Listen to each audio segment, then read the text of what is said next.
Olá, que a graça e a paz de Cristo Jesus, o Senhor, esteja com você, com toda a sua família. Eu sou Clésio Ribeiro e hoje, para a glória de Deus, vamos para mais uma reflexão da Palavra de Deus. Antes de começar, você que ainda não é inscrito nesse canal, se inscreva aqui embaixo, ative o sininho para receber novas atualizações. Aqui eu posto mensagens de reflexão diariamente, uma vez por semana também oração e algumas vezes postarei alguns louvores também. Hoje, o que eu quero comentar é sobre algumas coisas que podem nos afastar de viver o centro da vontade de Deus, estar no centro daquilo que Ele quer para as nossas vidas. Uma das coisas que nos afasta da vontade de Deus é a dúvida. E aqui eu queria deixar uma pergunta. Até quando vocês irão deixar de duvidar? O texto de 1 Reis, no capítulo 18, trata uma história do povo de Israel, que veio a palavra do Senhor até Elias. Era no 3º ano do reinado de Acabe e era uma época de muita seca. Estava há muito tempo sem chover sobre Israel. Então o profeta Elias, ele tinha se retirado da região. Alguns profetas estavam sendo mortos por Acabe e por Jezabel, e Obadias escondeu alguns deles em algumas covas, alguns buracos nas montanhas, e o sustentavam com pão e água. E Acabe deu ordem a Obadias que ele fosse por toda a terra, primeiro procurando água e segundo também procurando por Elias, porque era a intenção deles ter que matar Elias. E ocorre que depois de um bom tempo Elias aparece até Obadias e o manda ir até Acabe e avisar ao senhor dele que tinha encontrado com o profeta Elias. Naquele momento, Obadias coloca o seu rosto em terra, porque ele sabia que ele servia ao Senhor, que ele tinha protegido os profetas. Ele falou, se fosse ir até Acabe e contar que tivesse encontrado Elias, certamente Acabe o mataria. Então ele faz essa prova com Elias, e Elias fala, não, pode ficar tranquilo, que hoje eu vou ter com Acabe. E ele se encontra com Acabe realmente de veras. E faz um convite a Acabe. Elias faz um convite a Acabe, que ele trouxesse todo o povo de Israel, todos os 400 profetas de Baal, os 400 profetas de Azera, e fosse até o trono, e fosse até o Monte Carmelo, porque Elias teria uma proposta a fazer. Quando Acabe chega ao encontro de Elias, a primeira coisa que ele pergunta é você que é o perturbador de Israel? E o verso 18 do capítulo 18 de 1 Reis diz que Elias responde assim, eu não tenho perturbado a Israel, mas tu e a tua casa e a casa do teu pai, porque vocês deixaram os mandamentos do Senhor e seguistes a Balaíns. Ou seja, vocês abandonaram a palavra de Deus e têm seguido a falsos ídolos. Daí no verso 19 ele chama para que Acabe traga todo Israel no Monte Carmelo e também os 450 profetas de Baal, para que eles fossem até lá, porque ele tinha algo a discutir com eles. E quando o povo chegou, até Elias vai até eles no verso 22, no verso 21, e diz, até quando cochearei entre dois pensamentos? Se é o Senhor Deus, segui-o. Se é Baal, segui-o. Porém, o povo nada lhe respondeu. Elias faz esse confronto com o povo de Israel porque só era possível servir a um Senhor. Não tem como servir a dois senhores. Como é que vocês podem cochear entre dois pensamentos? Vocês querem agradar o rei e querem seguir a Baal, e vocês querem agradar a Deus e seguindo a Deus? É impossível. Ou a um ou a outro. Não tem como, e melhor, é claro, servir a um Deus de verdade. Naquele momento, Elias faz um pacto com o povo. Chama os falsos profetas, que eles eram muitos, 400 de Baal, 400 de Azera. Ele convoca eles, vão fazer aqui um sacrifício. Pega 2 bois, 2 bezerros cevados. E olha que eles estavam passando num período de seca tão grande, que até o boi cevado era magro, porque não tinha, a terra estava muito seca. Sem chuva não tem mato, não tem capim, tanto que o rei tinha ordenado que Obadias e ele mesmo levassem suas caravanas de animais para comer em outras regiões, para que eles não viessem a morrer de fome. Então era escasso a comida e a água em Israel naquele momento. Então Elias faz esse pacto, e ele disse aos profetas de Baal, escolhei para vós um dos novilhos e preparai-os primeiro, porque vocês são muitos. Invocai o nome do vosso Deus, Deus com um D minúsculo, né? E não lhe colocais fogo, deixa que o próprio Deus responde com fogo. E como eles eram muitos, eles começaram a fazer ali o seu holocausto. Eles tomaram o novilho que lhe foram dados, eles prepararam o holocausto, invocaram o nome de Baal, desde manhã até o meio-dia. E eles diziam: Baal, responda-nos. Porém não havia voz que respondesse. E eles já estavam manquejando, eles se movimentavam ao redor do altar que tinham feito. E já era meio-dia, e Elias, claro, que nessa altura já estava zombando deles. Clame em altas vozes, porque ele não é Deus. Pode ser que ele esteja meditando, ou atendendo a necessidades, ou de viagem, ou até dormindo. Continue clamando que talvez eles despertem. E eles cada vez mais clamavam em altas vozes, e eles começavam a se lancetear e se cortar com facas, até que derramavam sangue. E já passado o final do dia, já passado ao meio-dia, já mais tarde, e não tinha resposta nenhuma, então Elias disse ao povo: chegai-vos a mim. E todo o povo se achegou a ele. Elias restaurou o altar do Senhor que estava em ruínas. O altar do Senhor já ninguém mais fazia, porque todos os profetas já estavam fugidos, os que não fugiram tinham morrido. Então Elias tomou 12 pedras que simbolizavam as 12 tribos de Israel e colocou as pedras, edificou o altar em nome do Senhor. Depois fez uma vala ao redor, uma valeta, um rego ao redor do altar e pediu que eles derramassem águas e jogou muita água. Olha, se o Deus Baal não respondeu, Elias já está tão confiante que ele manda ele não só vai interceder e pedir que Deus derrame fogo, Deus vai derramar fogo, consumir a lenha e agora a água também. E ele disse: enche, e eles encheram 4 cântaros de água que eles trouxeram e derramaram sobre o holocausto. E Elias faz mais uma vez, e eles fizeram a terceira vez, de maneira que a água ela escorria, tanto do altar que encheu toda a região do rego ali das valetas que foram feitas ao redor. E no devido tempo, para apresentar a oferta, Elias se aproximou e disse: ó Deus, Deus de Abraão, Deus de Isaque e Jacó, fique hoje sabido entre todos o povo de Israel que tu és o único Deus e eu sou o teu servo, que segundo a tua palavra fiz todas essas coisas. Responde-me, Senhor. Responde-me para que esse povo saiba que tu, Senhor, és Deus e que fizeste retroceder o coração deles. Então caiu fogo do céu e naquele momento consumiu todo o holocausto, e a lenha, e as pedras, e a terra, e a água que estava ali ao redor foram consumidas pelo fogo. E o povo, quando viu que imediatamente Deus respondera a Elias, eles se colocaram com o rosto em terra e começaram a clamar: o Senhor é Deus, só Deus é o Senhor é Deus, só Deus é o Senhor. E disse Elias: lançai mão dos profetas de Baal, e que nenhum deles escape.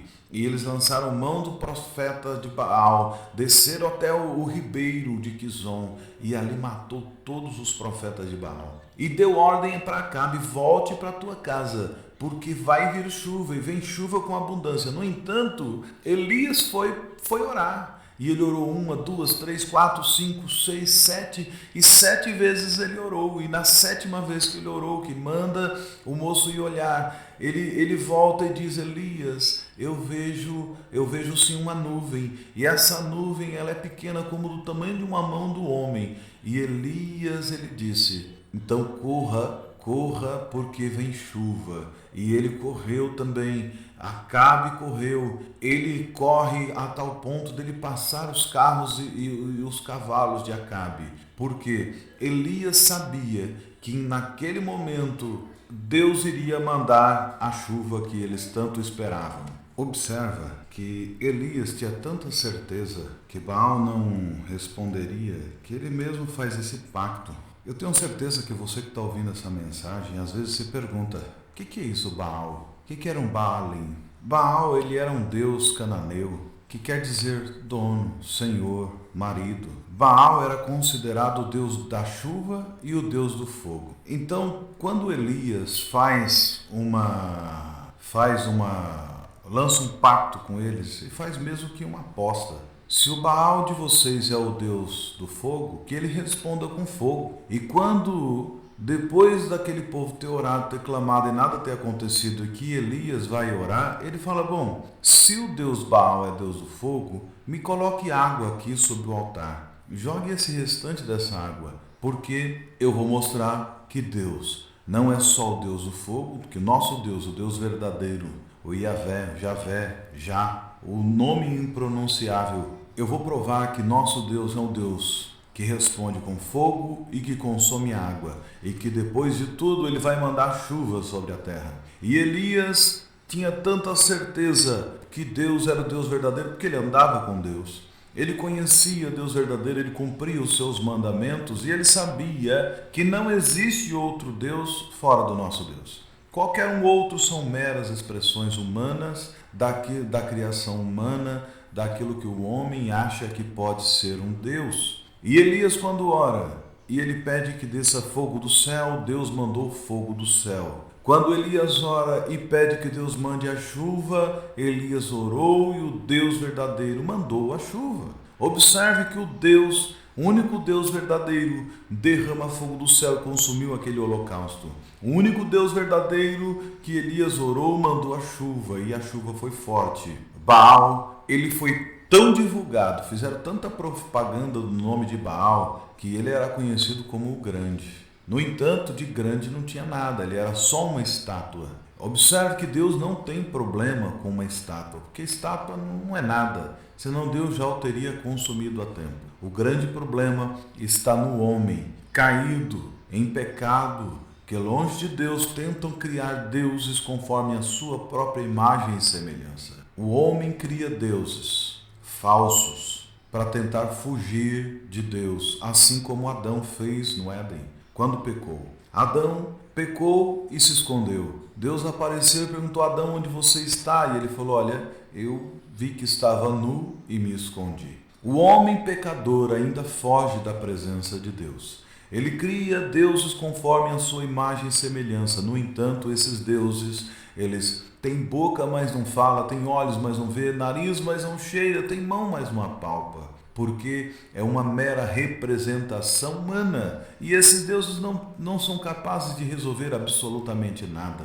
Mas o Deus verdadeiro, a qual Elias orou, derramou fogo do céu, derramou chuva também. O rei Acabe, quando viu que Deus tinha respondido, ele correu para sua casa, mesmo sabendo que Elias já tinha matado os profetas, ele foi contar a Jezabel do que tinha se passado. Jezabel, mesmo sabendo que Deus tinha derramado fogo do céu, mesmo sabendo que Deus tinha respondido e tinha mandado chuva, ela falou que iria matar queria matar Elias, que ela mataria Elias. Isso está escrito em Romanos 19.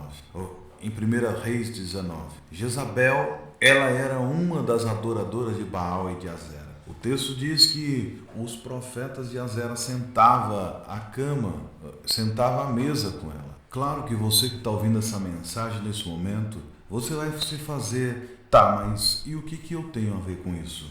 Bom, o que eu e você temos a ver com isso? Que cada um de nós fomos criados para adorarmos a Deus. Nós fomos feitos criaturas de Deus. Nós temos uma ligação com o nosso Criador. Quase todo mundo tem aquele vazio existencial que tenta ser suprido com trabalho, com bebida, com realizações, com megas construções. A gente tenta encontrar o nosso lugar ao sol de qualquer jeito. E esse vazio existencial, esse vazio que carregamos dentro de nós, só pode ser preenchido com a presença de Deus. E Elias era um homem que sabia disso, e ele tinha a sua vida preenchida pelos propósitos de Deus na vida dele. E quando ele faz esse pacto, que ele faz lá, essa aposta com os profetas de Baal, quem orar e derramar fogo do céu, esse sim é o Deus verdadeiro. E Elias tinha tanta certeza que Deus era o Deus verdadeiro, que ele deixa os outros profetas fazer o sacrifício deles primeiro. Mas naquele momento, Elias deixou uma reflexão para 3 tipos de pessoas, 3 grupos de pessoas. Primeiro grupo eram os fiéis adoradores do Senhor, Porque no texto de 1 Reis 19, no verso 18, diz que ainda existia 7.000 adoradores, 7.000 profetas que não tinham se dobrado a Baal. Ele também se dirige aos idólatras de Israel, aos profetas de Baal, porque existia 450 profetas de Baal e 400 profetas de Azera, mas não só isso, existia o povo que estava dando ouvido a ele. E Elias se dirige também ao povo indeciso, que é quando ele fala: até quando vocês vão cochear entre dois pensamentos? Observe que isso ainda nos dias de hoje tem acontecido. Tem muitas pessoas que ainda têm cocheado em dois pensamentos. Uma hora está orando, conversando com Deus, outra hora está confiando nos próprios braços, outra hora está confiando na sua profissão, outra hora está colocando a sua confiança em falsos deuses. E Deus, o Deus verdadeiro, não se agrada disso. Ele não se agrada disso. E os fiéis adoradores do Senhor, como está escrito em 1 Reis 19, verso 18, existia ainda 7.000 homens em Israel que não tinham se dobrado a Baal. Eles ainda adoravam o único Deus verdadeiro, eles pagaram um preço altíssimo. Assim como Elias naquele momento, eles estavam também na caverna, porque Obadias tinha escondido alguns, e ali alimentavam eles a pão e água. Também deixei ficar esses 7.000 homens, todos os joelhos que não se dobraram a Baal e toda a boca que não beijou. Isso está em 1 Reis 19, 18. Em Gênesis 7, verso 13, nos dá outra referência, que no meio de uma população inteira, do mundo inteiro, somente 8 pessoas que tinham se mantido fiéis a Deus, que foi apenas Noé, a esposa, os filhos e as noras. E no mesmo dia que eles entraram na arca, seus filhos, Sem, Cão e Jafé, sua mulher e as mulheres de seus filhos. Está escrito em Gênesis 7, 13. Somente essas pessoas que ainda adoravam ao Deus vivo naquela época. Em Gênesis 18, 32, não haviam 10 fiéis em Sodoma. Por isso Deus avisa a Abraão que iria mandar fogo sobre aquela nação. O texto diz: visto que Abraão certamente virá a ser uma grande e poderosa nação, e nele serão benditas todas as nações da terra. Mas não havia em Sodoma e Gomorra 10 fiéis. Lucas 18, verso 8. Jesus pergunta: haverá na face da terra, na minha volta, haverá fé? Digo-vos que depressa ele lhes fará justiça. Quando, porém, vier o Filho do Homem, porventura achará fé na terra? Jesus dizia que por se multiplicar a iniquidade, o amor de muitos esfriariam. No entanto, quando voltar o Filho do Homem, será que haverá fé na terra? No tempo de Noé só tinha ele e a família. No tempo de Abraão, na cidade de Sodoma, só existia Ló e seus filhos e sua esposa, ainda que cocheava em dois pensamentos. Tanto que quando ela está saindo da cidade, ela olha para trás e foi transformada em uma estátua de sal. Existem pessoas que, mesmo andando com pessoas sinceras, honestas, com pessoas que temem a Deus, ainda cochiam entre dois pensamentos. O outro tipo de pessoa, que são os idólatras, que idolatram. No caso daquele povo, eles eram idólatras, eles idolatravam Baal e Azera. Existia 450 profetas de Azera e 400 profetas de Baal. Agora, pois manda reunir-se a mim todo Israel no Monte Carmelo, como diz Elias no verso 18 e 19. Como também os 450 profetas de Baal e os 400 profetas de Azera, que comem da mesa de Jezabel. Então Acabe convocou todos os filhos de Israel e reuniu-se os profetas no Monte Carmelo. Então Elias se chegou a todo o povo e disse: até quando cocheareis entre dois pensamentos? Se é o Senhor Deus, segui-o; se é a Baal, segui-o. Porém o povo nada lhe respondeu. O povo tem essa mania de idolatrar deuses conforme a sua imagem e semelhança. No entanto, quando confrontados, eles se mantêm em silêncio. Não, mas eu não sou idólatra. Eu só estou tentando. E a fé não está em tentar. A fé está em confiar. A fé está em confiar que Deus, através de Jesus Cristo, veio ao mundo, morreu por nossos pecados, e todos nós que cremos nele seremos salvos. A fé é a firme certeza, uma convicção das coisas que nós não vemos, mas aquilo que nós esperamos, porque nós esperamos a verdadeira vocação a qual Cristo nos chamou, e nós vamos todos morar com ele no grande dia. Como ele disse: credes em Deus, credes também em mim, porque na casa do meu Pai há muitas moradas. 1 Reis 18, 19 e 21. Todos foram reunidos no Carmelo, E ali Elias pôde expor o que era o Deus verdadeiro e o que era o Deus falso. Na Bíblia, a idolatria é tudo aquilo que ocupa o lugar de Deus. Aquilo na nossa vida que nós colocamos no lugar de Deus, isso é uma idolatria. Nós podemos ser idólatras, sem ao menos nos prostrar diante de uma estátua. Porque uma estátua é simplesmente a representação daquilo que nós vemos, que nós fazemos de acordo com os nossos pensamentos. Em Gênesis 22, diz que na vida de Abraão, o filho dele era a idolatria dele, era o ídolo dele. Por isso Deus pede o filho e ele foi lá e ofereceu como sacrifício a Deus. Na vida do jovem rico, na parábola de Mateus 19, na história de Mateus 19, o jovem rico, o Deus dele era os bens, e ele não teve como deixar os seus bens e seguir a Jesus. Existe um outro povo que é o indeciso. O povo que está indeciso, ele fica sempre cocheando entre dois pensamentos, o Baal ou Deus. O Baal ou Deus. O povo de Israel ele era facilmente influenciado por outros povos em questões de fé. Sabe por quê? Porque crer em algo que a gente não vê parece loucura.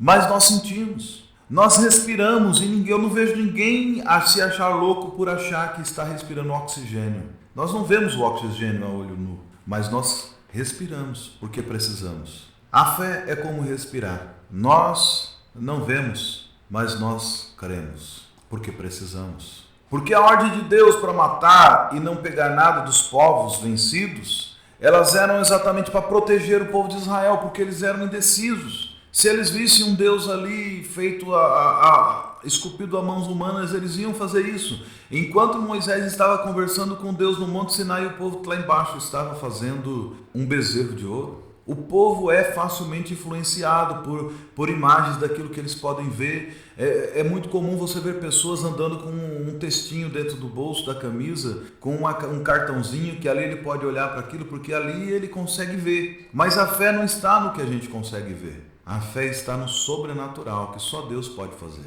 Tudo aquilo que a gente ocupa o lugar de Deus, nós temos que tirar da nossa vida. Mateus 5, do verso 13 e 14, diz assim, vós sois o sal da terra, e se o sal for insípido, do que há de se salgar? Para nada mais presta senão para ser lançado fora e ser pisado pelos homens. Vós sois a luz do mundo, não se pode esconder uma cidade edificada sobre um monte. A questão é, na vida, ou você tem que influenciar, ou você vai ser influenciado. Ou a sua fé vai influenciar nações, ou as nações vão te influenciar. No caso do povo de Israel, eles eram facilmente influenciados. Observa que até eles irem parar na Babilônia, onde eles sofreram terrivelmente. O povo de Israel vivia colocando outros deuses, como povo, como uma nação, eles viviam colocando outros deuses no lugar. Desde a Babilônia, nunca mais se ouviu falar do povo de Israel estar adorando a outros deuses que não fosse o Deus verdadeiro. Eu vou deixar para vocês uma questão aqui, refletir.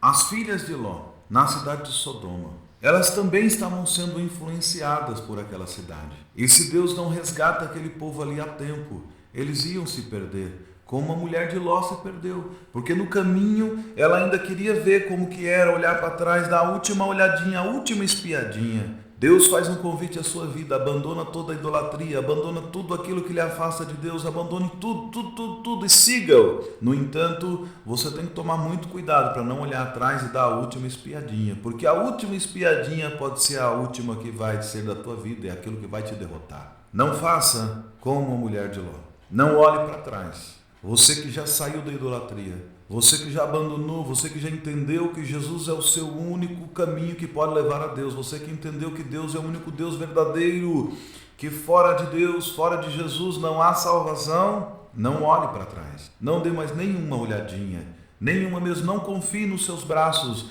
não confie nos seus sentimentos, não confie no seu coração, porque enganoso é o coração do homem. Cuidado, porque do coração é onde provém as saídas da vida e da morte. Não confie no seu coração jamais. Confie em Deus, confie em Jesus, creia nele, entregue o seu caminho a ele, confia nele que tudo ele fará. Entregue o seu caminho ao Senhor, entregue completamente. Nos dias atuais, nós temos visto que o que aconteceu no tempo de Elias tem acontecido novamente. Hoje repetem-se os grupos. Existem 3 grupos, os fiéis a Deus. Existe o grupo dos idólatras, E existe o grupo dos indecisos. Enquanto Elias falava, o povo fez silêncio diante da palavra de Elias. Deseja continuar servindo a Baal ou ao Deus vivo? Porque vocês não podem cochear entre dois pensamentos. Se é a Baal, então serviu. Se é a Deus, então serviu. Seja servo de Deus ou seja servo, mas alguém você vai ter que servir. Mas uma coisa você pode ter certeza, segundo o próprio Jesus disse em Mateus 6,24, ninguém pode servir a dois senhores, pois há de odiar um e amar o outro, ou se dedicará a um ou se desprezará o outro. Não podeis servir a Deus e a Mamon. Esse texto de Mateus 6,24, ninguém pode servir a dois senhores, é o maior exemplo. Esse Deus Mamon era o que representava para aquela época como o Deus das finanças, o Deus do dinheiro. Que o povo que amava o dinheiro servia a Mamon. Nos dias atuais nós temos pessoas que se encontram na mesma situação. Existem pessoas que confiam mais no próprio dinheiro, no próprio trabalho, do que em Deus. Você que é servo de Deus, você que ora, você que consagra a sua vida a Deus, na hora que você vai passar a oferta, na hora que vai passar o dízimo, você não faz com alegria, você não faz com deliberalidade, você está sendo servo do dinheiro. Porque aonde está o teu coração, ali está o teu tesouro. Se você ama mais aos seus bens materiais, você não está amando mais a Deus. Se você ama mais a sua família do que a Deus, sua família é teu ídolo. Se você ama mais seu pai e sua mãe, ali está o teu ídolo. Jesus disse que aquele que não abandona pai e mãe por amor a mim não é digno de mim. Entenda uma coisa, seguir a Jesus é uma questão de dignidade. Ele diz, se você não tomar a sua cruz e me seguir dia após dia, você não é digno. É uma questão de dignidade. Seguir a Jesus é uma questão de escolha, é uma questão de dignidade. Escolha ser digno, escolha ser próximo. Qual é o grupo que você pertence?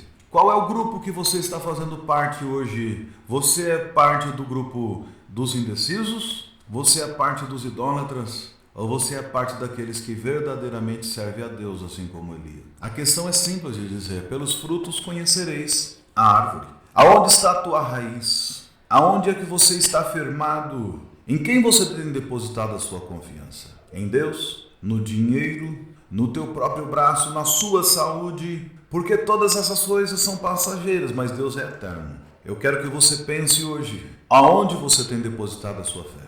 O povo de Israel, eles depositavam a fé em Baal e ora em Deus. O rei e a rainha já estavam perdidos e o povo normalmente segue o seu líder. E mesmo eles vendo que Elias era um homem de Deus, eles ainda estavam cocheando entre dois pensamentos. Muitas vezes em nossas vidas nós seguimos líderes que estão corrompidos. E o que vai acontecer? Vamos nos corromper também. Então é importante, queridos, voltarmos para a palavra de Deus. Porque é através da palavra de Deus, da meditação diária da palavra de Deus, orando, buscando ao Senhor, que nós vamos encontrar o caminho verdadeiro para se achegar a Deus. Se você não se acha perfeito, olhe para mim, eu também não sou perfeito. Às vezes eu erro até aquele texto que eu estou lendo. Às vezes eu erro em questões que tão simples da vida.